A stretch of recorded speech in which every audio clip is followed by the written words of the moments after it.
Mata buka telinga waktu kita belajar fisika. Assalamualaikum warahmatullahi wabarakatuh. Berjumpa kembali bersama Pak Nurija dalam pembelajaran fisika.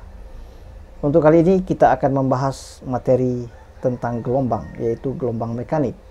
Gelombang mekanik adalah gelombang yang perambatannya memerlukan medium. Walaupun ada gelombang dalam perambatannya tidak memerlukan medium. Untuk kali ini kita hanya membahas gelombang yang perambatannya memerlukan medium. Dapat kita ambil contoh sebagai air laut. Air laut selalu bergelombang dikarenakan ada energi yang merambat dari tengah laut ke tepi. Untuk itu kita akan membahas bagaimana persamaan gelombang mekanik, persamaan-persamaan yang kita hitung secara matematika. Untuk itu sebagai pemahaman konsep mohon diperhatikan dengan baik. Gelombang berjalan. Gelombang berjalan dapat terjadi pada gelombang air laut, dan gelombang tali. Gelombang terjadi akibat adanya usikan yang merambat dalam medium. Gelombang yang bergerak membawa energi, jadi gelombang bergerak dari energi tinggi ke energi rendah. Usikan itu artinya dia berupa gerak ataupun getaran yang merambat dalam medium, bisa berupa mediumnya tali, gelombang tali, mediumnya air, gelombang air. Kita lihat gerakan seorang yang menggerak-gerakkan tali vertikal ke atas ke bawah dalam bentuk getaran, artinya dalam penyimpangan yang sama, gerak ke atas dan ke bawah vertikal. Ini boleh dinyatakan dalam bentuk usikan atau getaran. Akan tetapi gelombangnya merambat, mendatar. Jadi usikan yang merambat dalam medium, karena ini berupa tali, maka disebut gelombang tali, yaitu mediumnya tali. Energinya diperoleh dari gerak mekanik. Getaran ini gerak bolak-balik melewati titik kesetimbangan, ini disebut dengan getaran. Maka energi getarnya berubah menjadi energi gelombang. Kita misalkan gelombang air yang tenang. Apabila kita jatuhkan sebuah batu, maka di sini akan terjadi gelombang. Berarti ada energi yang besar di sini dijatuhkan berupa energi potensial, yaitu energi yang akibat ketinggian. Batu jatuh di tengah kolam, maka kolamnya bergelombang. Air permukaan kolam bergelombang dikarenakan ada energi yang besar, yaitu mentransfer energi getaran akibat dari energi potensial tadi yang jatuh, disebarkan atau ditransfer ke seluruh lingkungannya dalam bentuk gelombang. Ini yang dinyatakan dalam istilah usikan, artinya diberi energi.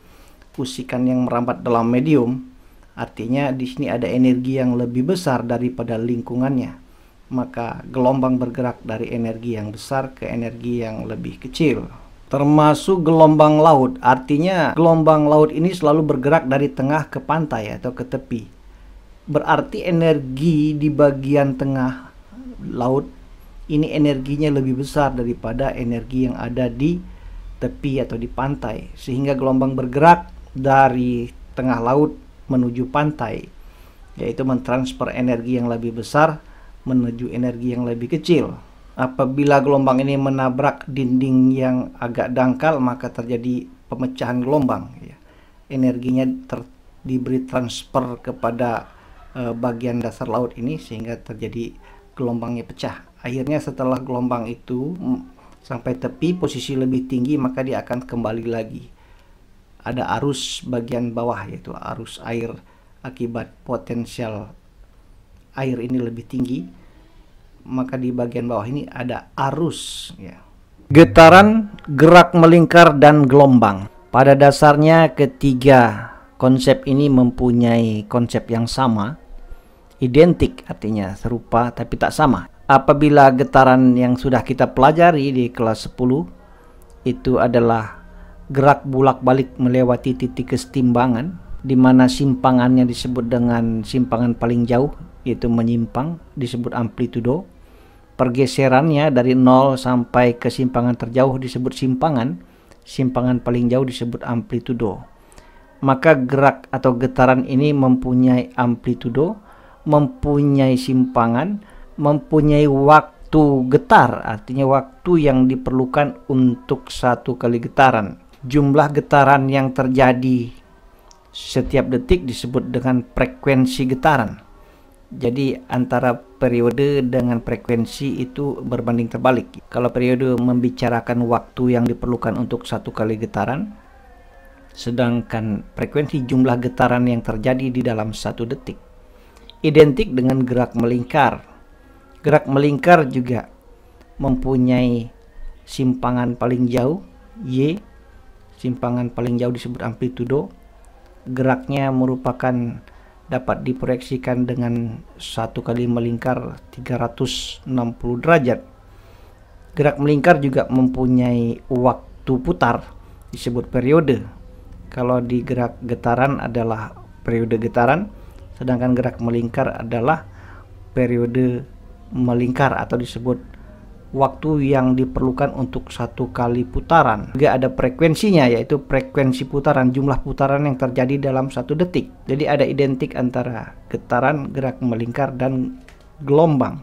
Gelombang juga mempunyai waktu gelombang. Waktu yang diperlukan untuk menempuh satu gelombang disebut periode gelombang. Atau jumlah gelombang yang terjadi setiap detik disebut frekuensi gelombang. Punya simpangan yang paling jauh disebut amplitudo.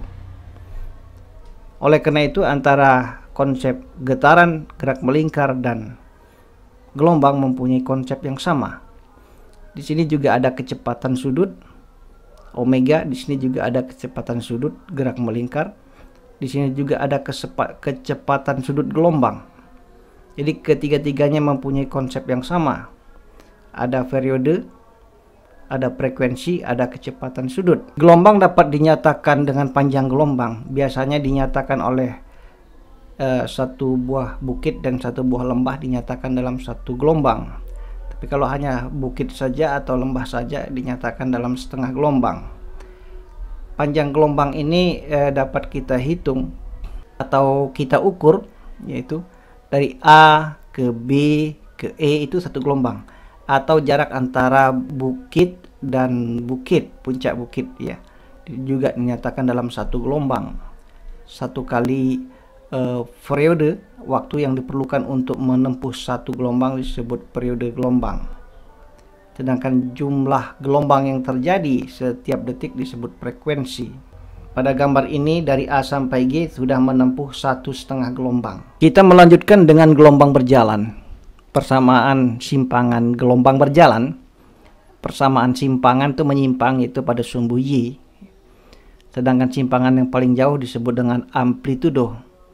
Sedangkan sin theta ini sudut yang ditempuh, fase yang ditempuh. Dinyatakan dalam omega T plus minus Kx. Di mana di sini ada amplitudo, yaitu simpangan paling jauh. Ada omega. Omega itu artinya satu gelombang terhadap waktu. Dinyatakan 2pi radian, ini sudut yang ditempuh gelombang terhadap waktu. Dinyatakan kecepatan sudut atau dinyatakan dengan 2Vf.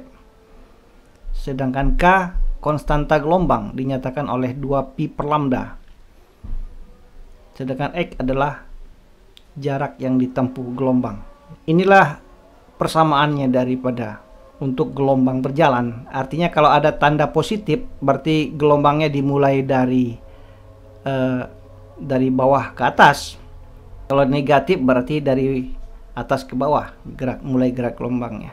Sedangkan di sini kalau positif merambatnya adalah ke kiri, sedangkan negatif berarti merambatnya ke kanan. Dari grafik gelombang yang kita lihat di sini, kita dapat menentukan persamaan gelombang dari hal-hal yang diketahui. Dari bentuk gelombang seperti ini, gelombang sudah melakukan periode, yaitu periode gelombang 4 detik. Artinya waktu yang diperlukan untuk melakukan satu gelombang adalah 4 detik. Sedangkan pada gambar ini terdiri dari 1,5 gelombang dengan panjang adalah 9 meter. Gelombang menyimpang sejauh 0,4 meter, baik menyimpang bagian atas ataupun bagian bawah, yaitu mempunyai satu bukit dan satu lembah. simpangan terjauh disebut amplitudo, maka dari soal ini ataupun gambar ini dapat kita ketahui bahwa gelombang ini memiliki amplitudo sejauh 0,4 meter. Sedangkan panjang gelombang kita lihat di sini untuk 1,5 gelombang dari 0 sampai 9 ini ada 1,5 gelombang, maka satu gelombangnya berukuran 6. Jadi panjang gelombangnya atau disebut dengan lambdanya adalah 6 meter. Demikian juga untuk periode gelombang, waktu yang diperlukan untuk menempuh satu gelombang disebut periode. Karena waktu yang diperlukan gelombang yaitu waktu gelombang atau disebut dengan periode gelombang adalah 4 detik, maka frekuensinya adalah 1/4, yaitu berbanding terbalik. Sehingga kecepatan sudut gelombang ini adalah 2pi per T, 2pi per 4. Dari data yang kita peroleh, kita sudah dapat menuliskan persamaan simpangan gelombang berjalan, yaitu amplitudo sudah diketahui, kecepatan sudut diketahui, dan harga K 2pi per lambda. Lambda sudah diketahui, sedangkan omega juga dapat diketahui dengan 2pi per T. Maka kita dapat menyusun persamaan gelombang dari data yang kita ketahui. Dari grafik gelombang berjalan selama 8 detik ditulis persamaan simpangannya seperti ini. Berarti kita sudah dapat menganalisis bahwa di sini sudah terjadi 2 gelombang. Dengan waktu 8 detik sudah terjadi 2 gelombang, di mana panjang gelombangnya dapat kita tentukan. Sepanjang 2 gelombang ini berukuran jarak atau X-nya adalah 2 meter, maka 1 lambda adalah 1 meter. Dari grafik ini dapat kita nyatakan bahwa panjang gelombang sebesar 1 meter. Sedangkan amplitudo dia menyimpang pada posisi 3 cm. Jadi amplitudo sudah dapat kita nyatakan dengan 3 cm. Panjang gelombangnya 1 meter. Selama 8 detik dia sudah menempuh 2 gelombang. Berarti waktu yang diperlukan untuk satu gelombang berarti separuhnya menjadi 4 detik.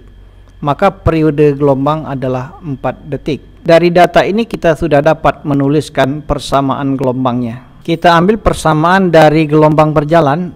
Ada suatu persamaan simpangan gelombang berjalan dengan persamaan Y sama dengan 10 sin 2pi dalam kurung 10T min 0,2 X cm. Berarti penyimpangannya dalam cm. 10 sin kita masukkan ke dalam perkalian dalam kurung menjadi 20 Vt dikurangi 0,4 Vx. Dari ini dapat kita nyatakan bahwa 10 ini merupakan amplitudonya, sedangkan 20pi ini merupakan omega. Jadi omeganya ini merupakan nilai 20pi, sehingga 2pi F sama dengan 20pi, maka frekuensinya 10 Hz.